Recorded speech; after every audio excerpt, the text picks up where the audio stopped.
நீங்க நினைக்கிற மாதிரி சாதாரண காடு இல்லை இது. இந்த காடு பல பேரை பலி வாங்கிடும். வணக்கம் நண்பர்களே, நாம் இன்றைக்கி என்ன பார்க்க போகிறோம்னா, நீண்ட நாட்களுக்கு பிறகு காலிவுட் ரேஞ்சுக்கு வந்து கஜானா அப்படிங்கிற ஒரு புதையல் கண்டுபிடிப்பான ஒரு டிஃப்ரெண்ட்டான ஒரு படம் வந்து எடுத்துக்கிறாங்க. இந்த படத்தில் வந்து ஏகப்பட்ட கிராஃபிக்ஸ், பழைய விலங்குகள், பழைய காணாமல் போன ரொம்ப வருஷத்துக்கு முன்னாடி அழிஞ்சு போன யாழி அப்படிங்கிற விலங்குகள் எல்லாமே வந்து இந்த படத்தில் வந்து இடம்பெற்றிருக்குது அப்படின்னு சொல்லியிருக்கிறாங்க. சரி, இந்த படம் எப்படி இருக்குது அப்படி தான் நம்ம இன்றைக்கி பார்க்க போகிறோம். அதுக்கு முன்னாடி இதில் யார் யார் தயாரிச்சுக்கிறா, இந்த படத்தை வந்து இயக்குனது யார் அப்படின்னு பார்த்துக்கலாம். இந்த படத்தில் வந்து தயாரித்தது வந்து போர் ஸ்கொயர் ஸ்டூடியோ வந்து தயாரிச்சுக்கிறாங்க. இயக்கம் வந்து பிரபதீஷ் சாம்ஸ் இவங்க வந்து இயக்கியிருக்கிறாங்க. நடிகர்கள்லாம் யார் இருக்காங்கன்னா, யோகி பாபு, வேதியா, சாந்தினி, இனிகோ பிரபாகர், மொட்டை ராஜேந்திரன், பிரதாப் போத்தன், ஹரிஷ் பேரடி, சென்ராயன், வேலு பிரபாகரன், இவங்க எல்லாமே வந்து மொத்தமாக வந்து ஒரு பட்டாளமே வந்து காமெடி எல்லாமே கலந்த ஒரு கலவையான பட்டாளங்கள் வந்து நடிச்சுக்கிறாங்க. சரி, இந்த படத்தோட ஸ்டோரிக்கு போகிறதுக்கு முன்னாடி நீங்கள் நம்ம சேனலுக்கு போச்சுன்னா மறக்காமல் நம்ம சேனலை சப்ஸ்கிரைப் பண்ணுங்கள், லைக் பண்ணுங்கள், ஷேர் பண்ணுங்கள். வாங்க இந்த படத்தோட ஸ்டோரிக்குள்ளே போகலாம்.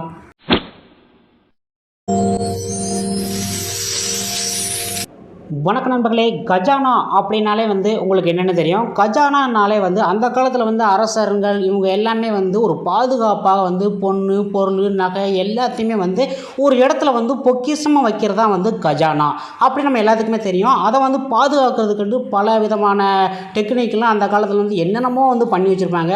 அப்புறம் வந்து இதை வந்து பாதுகாக்க முக்கியமாக வந்து இதில் வந்து நாகப்பாம்புனாலே உங்களுக்கு வந்து தெரியும். அது வந்து காலங்காலமாக வந்து எத்தனை ஆண்டு இருந்தாலும் அது வம்சாவளியாக வந்து அந்த கஜானா வந்து பாதுகாத்துட்டு இருக்கும். அப்படிப்பட்ட நாகப்பாம்பு வந்து பாதுகாக்கும் ஒரு படம் தான் வந்து இந்த கஜானா. இந்த படத்தோட ஃபுல் அண்ட் ஃபுல் ஸ்டோரி தான் நம்ம வந்து இன்னைக்கு பார்க்க போகிறோம்.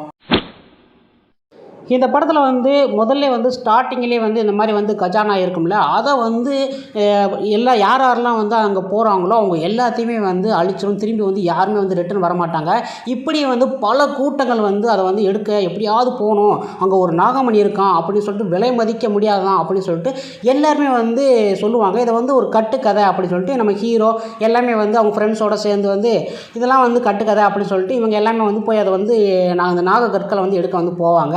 அப்படி போகையில் வந்து அங்கே வந்து வித்தியாசமாக அமானுஷியெல்லாம் நடக்கும். அப்புறம் வந்து வேதியை வந்து இதில் வந்து ஒரு ஆராய்ச்சியாளராக வந்து நடித்து அவங்க வந்து ஒரு பெராடி அப்படின்னு இருப்பார்ல, அவர்கிட்ட போயிட்டு இந்த மாதிரி வந்து அங்கே என்ன இருக்குது, ஏது எப்படி இருக்குது அப்படின்னு சொல்லிட்டு நைஸாக வந்து விசாரிச்சுட்டு அதுக்கேற்ற மாதிரி எல்லாத்தையுமே வந்து கறந்துட்டு அவங்களும் வந்து இதை எடுக்க வருவாங்க. அப்புறம் இன்னொரு கூட்டம் வந்து வரும், இன்னொரு வில்லன் இவங்க எல்லாமே வருவாங்க. அப்புறம் மொட்டை ராஜேந்திரன், யோகி பாபு இவங்க எல்லாமே வந்து வருவாங்க. அவங்களோட காமெடியை வந்து இதில் வந்து வேறு லெவலில் தரமாக வந்து சூப்பராக வந்து கொடுத்துருப்பாங்க.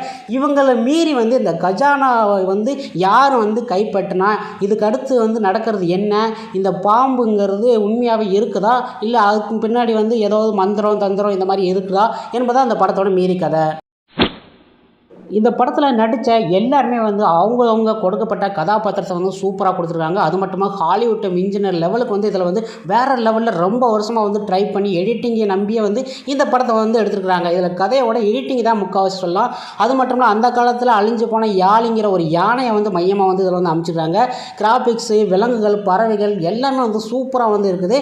இப்படி வந்து இன்டர்வல் வரைக்கும் கதை வந்து விறுவிறுப்பாக சூப்பராக போய்கிட்டு இருக்கல, இன்டர்வலை தாண்டி தான் வந்து படம் வந்து ரொம்ப ஸ்லோவாக ரொம்ப அப்படியே போய் ஆமையோட ஸ்லோவாக வந்து போராண்டி இந்த படம் வந்து ஒரு சுமாராக வந்து அமைஞ்சிச்சு அப்படின்னு தான் சொல்ல முடியுங்க. இந்த படம்லாம் வந்து ஹாலிவுட் ரேஞ்சில் வந்து எடுத்தவங்க இன்னமும் வந்து தரமாக வந்து எடுத்திருந்தா இந்த படம் வந்து வேறு லெவலில் இருக்கும். 1000 கோடி 2000 கோடி கூட வசூல் பட்டிருக்கும். குழந்தைங்க எல்லாமே வந்து நல்லா சிரித்து அந்தளவுக்கு வந்து பார்த்துருப்பாங்க.